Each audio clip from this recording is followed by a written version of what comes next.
Following the popularity of Symphony of the Night, Konami made one of the most drastic and experimental decisions to ever affect the continuity of the Castlevania franchise.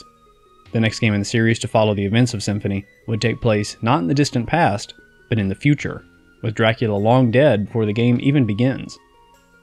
Rather than playing as a vampire hunter, you control Soma Cruz, a new character who is allegedly doomed to become the reincarnation of Dracula during the solar eclipse of 2035. As you play through the game, Soma slowly collects more vampiric powers, making himself stronger, but also inching himself closer to becoming a monster. And to this day, this little Game Boy Advance cartridge is heralded as one of the few Metroidvanias capable of holding a candle to the masterpiece that is Symphony. But what if we didn't follow the game's events as intended? What is the fewest amount of Dracula's powers Soma would have to collect in order to escape the castle, with glitches at play? Let's find out. We're breaking Castlevania, Aria of Sorrow.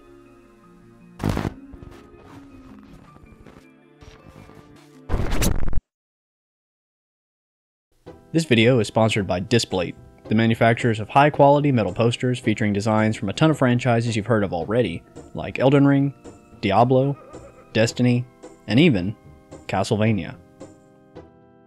I've been a Displate owner since before I made glitch videos, and some of my posters have been moved probably a dozen times, yet they're all still mint. It's kind of insane. But that's sort of the entire point of going with durable metal posters. They're modular. Displates don't hang with nails or hooks that damage your wall. They use adhesive magnets, which means you can take an old design down and pop a new one in its place whenever you feel like it. Or fix it when you put it up the first time, and it's inevitably not straight. That part really comes in handy when you live in a giant castle that won't stop moving. There are links in the video description and pinned comment to a list of my favorite designs on the entirety of Displate's site, including the first ever Phobia branded poster, which was designed entirely by me, and sales of which go straight into funding future projects on this channel. Use my discount code PHOBIA at checkout on a purchase of anything on the site to get up to 30% off your order. Big thanks to Displate for all their support. You guys rock.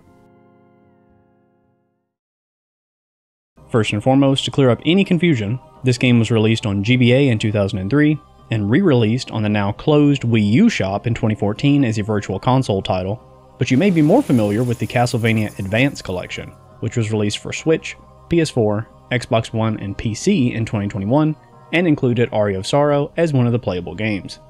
If you're interested in playing Aria today, the Advance Collection is by far the most accessible way to play it, and luckily for us, Konami as a company is super cheap. The Advance Collection is nothing more than a glorified GBA emulator and a pack of ROMs. No updates were made to Aria or the games in the collection, so likewise, no glitches were patched. Every glitch you're going to see in this video will work on any copy of Aria of Sorrow, anywhere, on any platform. Honestly, this is the perfect way to re-release games. Thank you, Konami, I'm sorry for ragging on you before. More of this, please. When we first start the game, Soma wakes up in the entrance to Dracula's castle and is told by someone who is definitely not Alucard that we're all inside the solar eclipse, because the castle has been trapped there since Julius Belmont sealed it inside with Dracula's most recent defeat in 1999. The game doesn't go into a lot of detail about this. Maybe this is because the idea of putting a castle inside of an eclipse doesn't make any sense, but this is also a franchise about immortal vampire magic, so what do I know? Soon after, we learn about this game's core mechanic, that defeating enemies has a chance to drop their soul, or a permanent upgrade that can be equipped in the pause menu to give Soma a temporary monster ability. This is obviously a major part of progressing in Aria of Sorrow, with 9 souls intended as key items required to reach the game's good ending. We will need only 2 of those. The room immediately to the right of the starting area is the castle corridor, and spawns zombies infinitely. While not required by any means, zombies have a rare drop for the Basilard, a dagger that is significantly stronger than our starting pocket knife, and will be stronger than all of the early game weapons for quite a while. By farming zombies for the Basilard, we can get a leg up in the early game before we have the means to execute some of the more powerful glitches the game has to offer. The following room holds the Gravekeeper soul, which allows Soma to backdash. This is not technically a required soul to complete the game, but it has a ton of generic utility and makes dodging attacks easier, so we're picking it up. It's also a required ability for many of the glitches we're going to perform later on, so our required soul list actually looks more like this, with Gravekeeper most definitely being on it. Next we proceed further right into the boss battle with Creaking Skull. With the high damage of the Basilard, it goes down quickly, no real tricks needed here. In the following room, we are intended to follow the path downwards to the aqueduct and collect the flying armor soul at the dead end. But as it turns out, flying armor is entirely skippable. We instead go up, climb the platforms to the top of this tall room with a gap that is too far to jump across. This is supposed to serve as the check forcing us to find flying armor. Ironically, it does a very bad job of this because we can simply stand on the tip of the platform and press both backdash and jump at the same time to use the additional speed of the Gravekeeper soul to jump farther than we're supposed to, narrowly clearing the gap without the need of flying armor. This exploit wouldn't carry much weight if this was the only gap we could skip with this method, but thankfully, every other required flying armor check in the game is also vulnerable to this same trick. Next, we have an encounter with Graham, the definitely not evil preacher who definitely does not want to become Dracula, and then enter the chapel where we encounter our next boss. The Manticore is slightly more dangerous than Creaking Skull, but the Basilard is still putting in more than enough work to make dealing with it a non-issue. With the Manticore defeated, we make our way deeper into the castle to reach the study and meet Yoko, who almost spills the beans that the dude at the entrance of the castle was actually Alucard in disguise. Yeah, we know. She also tells us to look out for Graham because he seems suspicious. My god, this woman is brilliant. Next, we're already facing another boss door, but if we go to the right of it instead, we find this weird mouth thing that only opens up when we're facing away from it. The solution to this is pretty simple. Face to the left and backdash to make your way through. This is an optional room with a few bonus items, but the one that matters for us is the Whip Sword.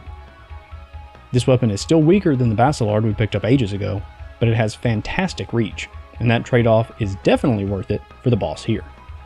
This is the Great Armor, who has a massive shield that blocks all damage that doesn't reach beyond it.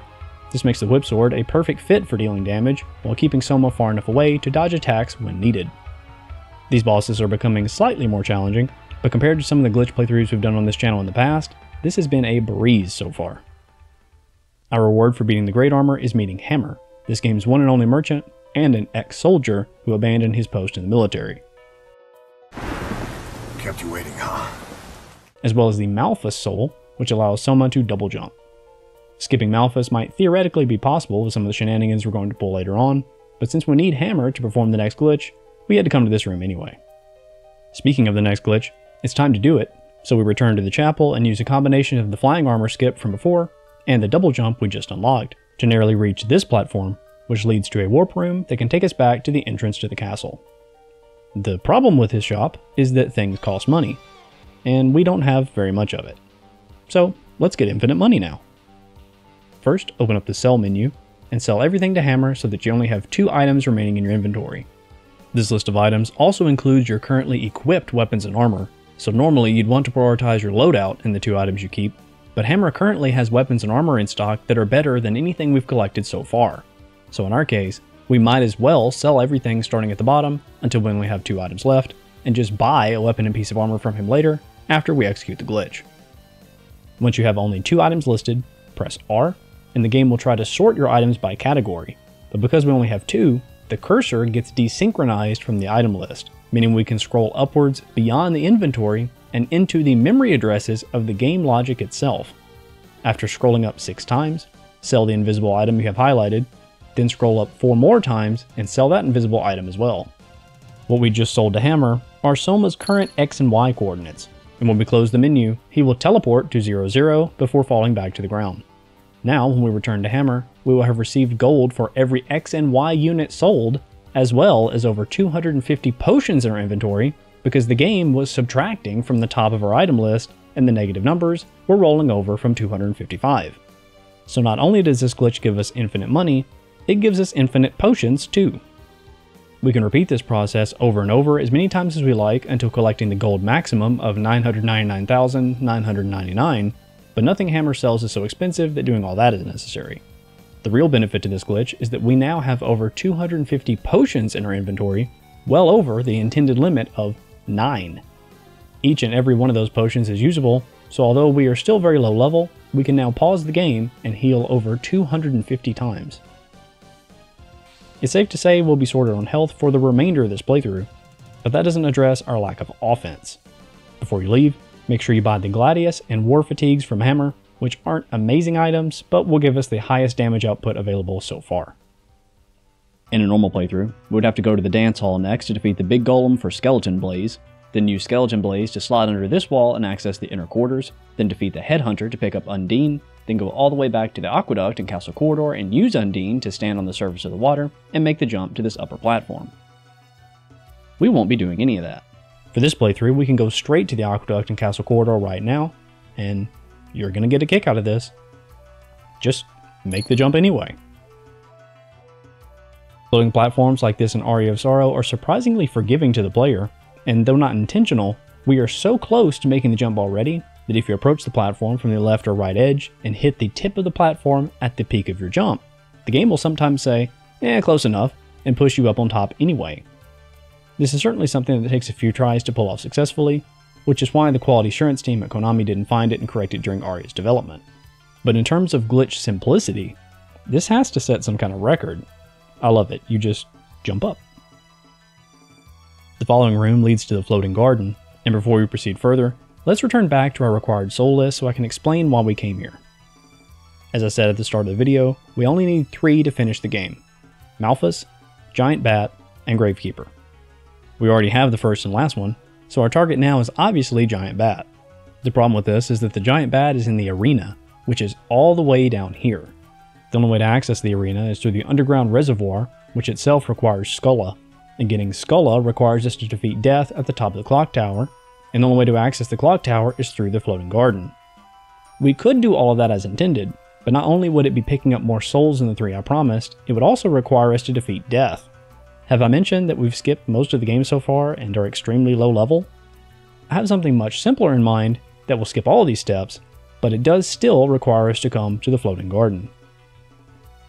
Once we step inside, we take the elevator up and go to the room above, kill the imps, and then make our way to this enemy called a Gorgon.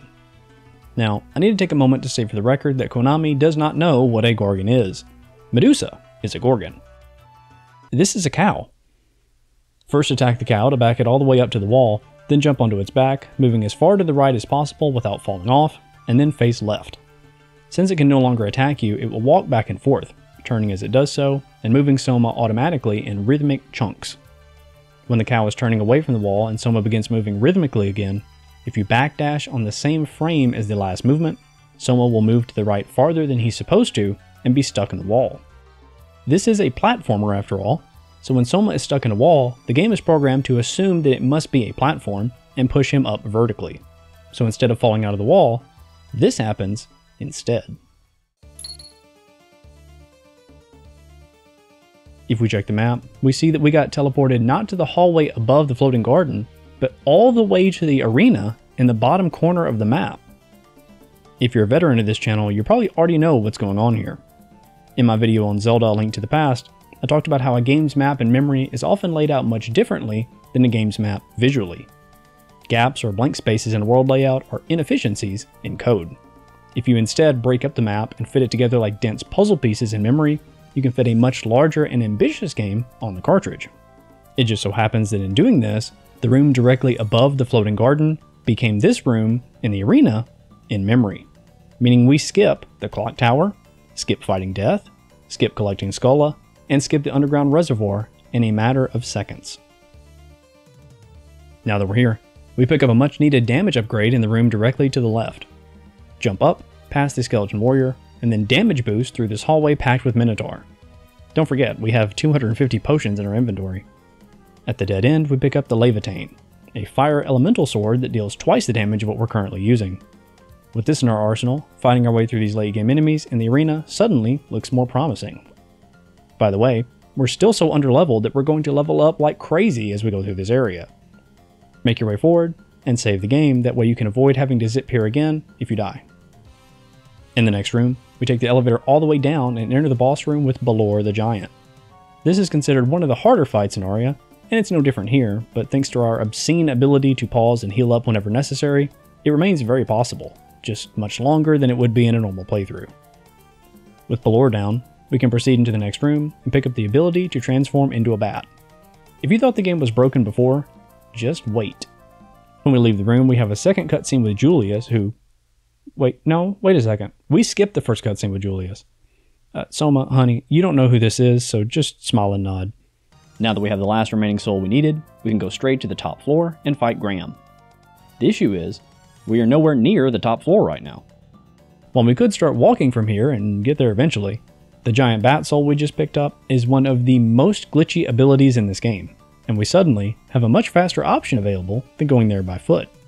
First, we turn into a bat and fly into the room directly above this one, and then come to this corner of the room. It's now time to get inside of the wall. If we turn to the right and backdash left, we can get Soma as close to the wall as possible by intended mechanics.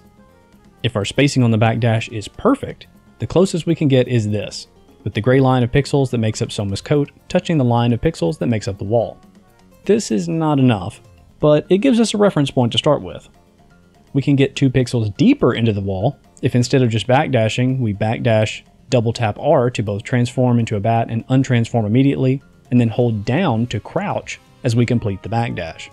Assuming you time the inputs correctly, now when you release down and Soma stands back up, that gray line of pixels should be well within the wall itself.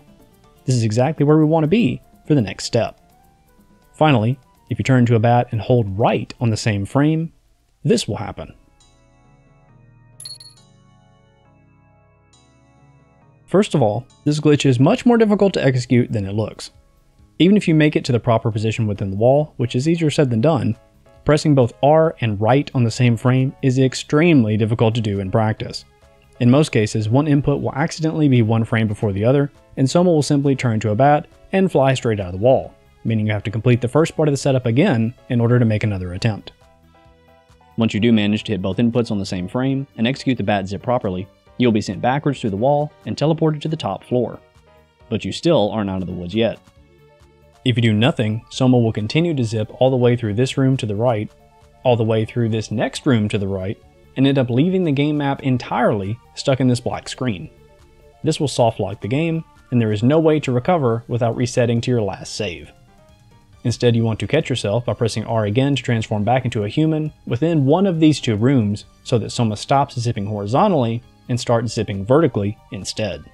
Remember, as we established with the cow zip, if human Soma is in a wall, the game pushes him up because it thinks he's stuck in a platform. This mechanic will get us back in bounds, and because of the memory layout of the room we zipped from in the arena, we end up within one of 2 rooms that make up the top floor. There is now nothing preventing us from going straight to the final boss room, aside from how insanely weak we are right now. We desperately need a damage upgrade before we can take on Graham, and since we're going weapon hunting, why not just go get the strongest weapon in the game right away? After doing a little research, that turns out to be this sword, the Claimh Solais. Sure. Unfortunately for us, the Claimh is one of the most well-hidden items in the game, and in order to find it in a normal playthrough, you need to come to this room that we've never been to in the underground reservoir, with the waterfall that knocks you backward, then equip either the Manticore, Curly, or Devil Soul, all of which we don't have, to transform Soma into a monster and move him fast enough to pass through the water successfully without getting knocked back. Then you would make your way through the door to the Forbidden Area, which you would need to traverse until reaching the sunken ship at the very end. Next, you have to equip Skulla, a soul we never got, to sink down to the bottom of the water, and finally, break the illusory wall on the left in order to gain access to the hidden room holding the sword. Got all that? Good. We're just going to teleport to this room now. Starting in the room in the top floor that we landed in after zipping from the arena, kill the lubricants, go up one platform, and make your way left to this corner. Just like before, we wedge Soma partially into the wall by pressing backdash, double tapping the bat transformation, and holding down to crouch. Once we're 2 pixels deep in the wall, we transform into a bat and hold right on the same frame to zip. Only this time, we end up back at the bottom of the same room, where the enemies respawned. Well gives. So as it turns out, we are too low to zip directly to the room with the Claimh from any point where Soma can stand in this room. In order to be sent to the proper room within the game's internal memory, we need to zip left from halfway up the wall in this room. This is possible, but it requires an additional step. Now that we've re-entered this room from a zip and not from a proper doorway, the game gets really confused about how we actually got here. So next we pause the game and go down to the sleep option. Since this game was originally released on the GBA, this feature was implemented to allow the player to save the game outside of a save room in case your battery was dying or something. This save could be reloaded only once and would place Soma at the entrance of the room he is currently in via whatever door he entered from. This sleep function still works on every copy of Aria, including the Advanced Collection. And if we reload from sleep at this point, the game will try to put Soma back in the door he entered his current room from. But we didn't enter from a door, we entered from a wall. So that's where the game puts us, back within the wall. And since Soma is in human form, within a wall, you know what that means. The game starts pushing us up. Wait until you're halfway up the wall, then turn back into a bat and hold right to complete the zip. This happens extremely quickly, so hitting the proper timing can be a bit tricky, but thankfully, this step is very forgiving. If you end up back outside of the wall and haven't left the room, you can simply pause the game and use the sleep function again to be placed back inside the wall and get another attempt for free. Once you time it correctly and zip to the hidden room, simply pick up the sword, and we instantly have the most powerful weapon in the game at our disposal. But now we have a problem. You remember when I talked about how difficult it is to get into this room normally? Getting back out of this room is no different. We don't have Solais, so we can't walk underwater like this section of the game expects us to. If we jump, we can accelerate enough to clip underneath this wall, and that is enough to leave the room, but then we get stuck within the sunken ship in the very next room with no way to move, so that isn't an option. We are stuck. The only way to escape this room at this point is to perform another zip, so whatever happens to be left of this room in the game's memory, we have to hope is better than where we are now. First, we do the backdash combo to get stuck partially in the wall, then once again press R and hold right on the same frame. Zipping from here places us in a room that is still part of the forbidden area, but thankfully isn't underwater. From here we can make our way back up and to the right to escape the forbidden area and end up back in the study. We technically are trapped behind this wall that you need the slide ability to cross, but thankfully transforming into a bat makes Soma tiny enough to fit through anyway. Now that we're back in familiar territory, we can teleport back to the upper floor with warp rooms and climb the stairs to Dracula's throne room to fight the final boss. Graham believes he is destined to become the reincarnation of Dracula because he was born on the same day in 1999 as when Dracula died. I guess he's watched too much Avatar: The Last Airbender or something, but that ain't how it works in this franchise. The Claimh is absolutely slapping this man, and when he realizes he's about to lose, he transforms into a scary monster. Or at least, a monster that he thinks is scary. I'm gonna be honest, dude, it just sort of looks like you've sandwiched yourself between two goth chicks. Like, I know you're a preacher, so maybe this is your greatest fear, but it's not mine. Thanks to the massive damage of our massive sword, Graham soon goes down, we are warped back outside the castle, and Soma is a free man once again. But if you know anything about Aria of Sorrow, you know that this is not the game's true ending. The NPCs even allude to this, suggesting that one day they may have to return to the castle again, since the source of Dracula's power was never stopped. So how do we get the true ending? I'm so glad you asked. In order to get the true ending to Aria of Sorrow, you have to begin by farming the in-game enemies for the Flame Demon Soul, Succubus Soul, and Giant Bat Soul. That one we already have. The combination of these three abilities specifically aligns Soma as closely as possible to Dracula, and when Graham is defeated with all three equipped, Dracula's power, which in this game is called Chaos, leaves Graham's body and chooses Soma as its new host. Then, once Soma has begun the process of transforming into a vampire himself, we can pass through a sealed door in the center of the castle, where we are interrupted by Julius, who refuses to believe that Soma isn't becoming Dracula by choice and tries to kill us. After we defeat Julius, we can proceed into the next room to enter the Chaotic Realm, which is a long monochromatic maze with no map, which has some of the strongest enemies in the game, before finally making it to the boss room where we fight Chaos, the true final boss. Assuming we could even get the two missing souls in the first place, that adds an additional boss into the mix, who just so happens to have resistance to holy damage. Guess what type of damage the Claimh does? Holy. So we'd have to go out of our way to get yet another weapon as well. And even if we did all that and made it to the Chaotic Realm, half of it is underwater, which we've established we can't navigate. We're missing so many key items and abilities at this point that the only way to reach the Chaotic Realm would be for us to zip there. Thankfully, there is a room in the main castle that is contiguous with the Chaotic Realm in the game's memory, but you aren't going to believe which one it is. I wasn't lying when I said that without Solais, the only way to leave this room is with a bat zip. But as you might recall from using the sleep function earlier, there is more than one way to zip out of a room. If we rewind all the way back to when we zipped into this room to pick up the Claimh originally, you'll notice that we didn't enter from the underwater doorway. We entered from a wall. That means that if we pick up the Claimh and then use the sleep function to suspend and reload, the game will place Soma back where he entered the room, thus inside the wall. From here, We can walk to the right and allow the game to push us vertically until we are halfway up the wall, same as before, then transform into a bat and hold right. Do all that with the proper timing, and you will end up within the chaotic realm. Not only did we skip collecting the 3 Dracula souls, not only did we skip collecting Skulla, not only did we skip fighting Julius, we even skipped Graham. If we pause the game at this point and look at Soma's face, he is still very much human, something that should be impossible for a player standing in this area. While I'd like to tell you that we can proceed ahead and fight the final boss now, the room that we zip to within the Chaotic Realm is unfortunately behind all of the upcoming underwater sections.